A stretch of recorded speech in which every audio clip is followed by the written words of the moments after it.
We now move on to the item that you've all been waiting for in the gallery, I think, the Ivory's petition. I would like to ask Ms. Canning to come forward, please.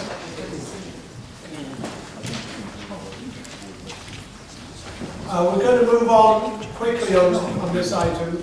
You have 5 minutes in which to present. Off you go. Thank you for allowing me to address the committee. My name is Rosie Canning, and I initiated... Microphone. Is it on? No, it's on now. Okay, thank you.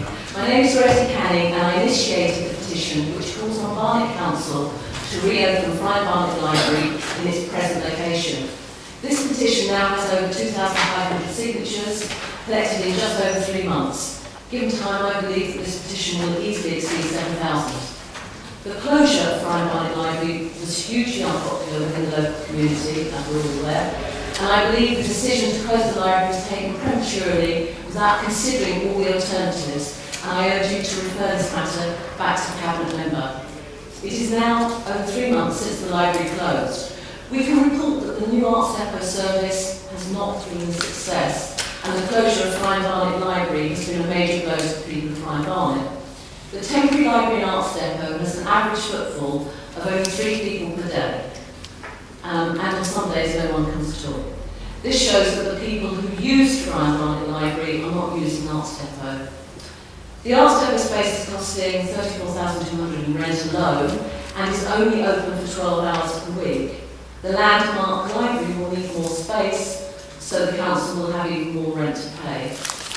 We believe that this rent has not been factored into calculations and will make the landmark library seriously over budget.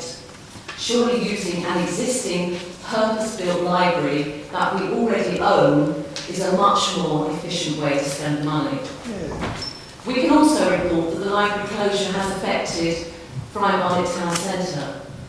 Local shopkeepers report that their sales are down and they have been hit very hard since the closure.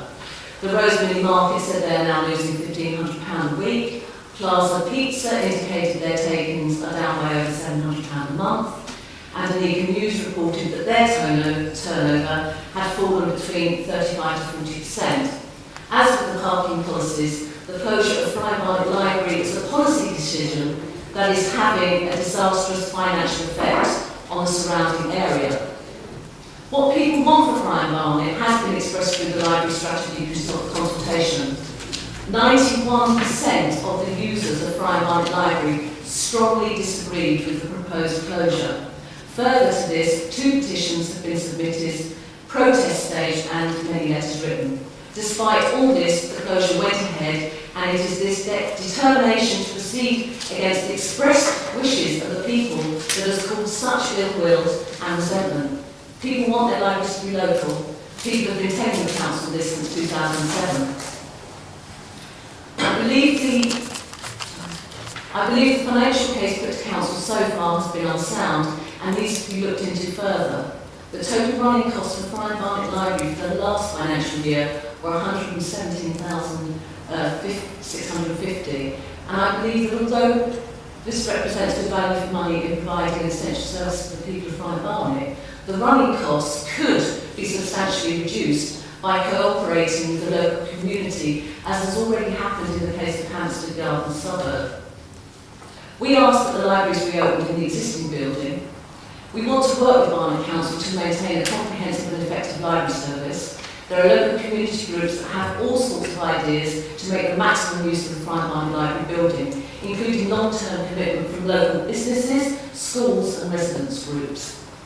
Over the years, Friern Barnet's losses have included its town hall, its ward name, its day centre in the old fire station. It must not now lose its library. The library has provided a valuable local service and community focus, as well as providing for the increased local population arising from the Friern Barnet Hospital development. Further, because of the distances involved, the service cannot be satisfactorily and safely replicated and accessed at North Finchley. Thank you. We appreciate the Council's difficult financial position, but in accordance with the Council's 2012-13 corporate plan, believes that a reopened library can provide better services with less money, sharing opportunities, sharing responsibilities, and a successful London suburb. We believe that now is an appropriate time to review the closure and ask that in accordance with the Council's constitution, your committee recommend that the Cabinet Member for Customer Access and Partnerships reverse the decision to close Friern Barnet Library. Thank you.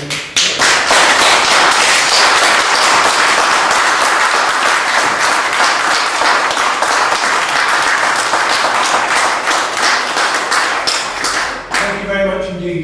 Before I ask brief questions from the committee, I would point out that this committee does not have the power to tell the Cabinet Member to retake the decision. We make comments and we make recommendations only.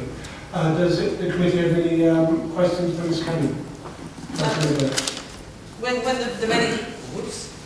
the many discussions have taken place in this room and mainly in this committee, there was always debate about the transferring of services.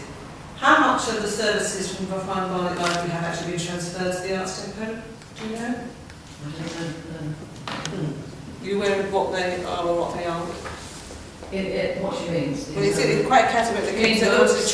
What's been transferred? I don't think Ms. Canning knows the answer to the question. I think we're just saying. Yeah. So, has the stuff, all the stuff from Friern Barnet, is it basically? Staff have been transferred elsewhere. Yeah. So basically, have there been no transfer of services then from Friern Barnet straight directly to the Arts Depot for staff have been transferred elsewhere? Skeleton service 3 days a week. So it's not a total Thank you transfer very of much. services. Councillor Rawlings and then... Yeah, I know I've got to be brief. Could you just perhaps have the committee in making this decision to talk about the effect on Friern Barnet of losing the library, the effect on the people, the effect on the community and so on? Well, you heard me mention the financial effect on local businesses. This is, I think, a new development. Of course, I mean, the local community themselves, including mothers with young children, who perhaps by the time they get to the Arts Depot, it's actually closed. And then there's the disabled as well. I know of a chap that used to actually wheel himself to the local library. He has not used a library since Friern Barnet Library closed. He doesn't have family. He's only one example of many people within the local vicinity. Thank you very much indeed. I think we get the impression. Thank you very much indeed, Ms. Canning. Thank you. If you would like to sit to one side, Okay. I'm going to call we have 3 councillors, Councillor Salinger, Councillor Coakley-Webb and Councillor Rawlings.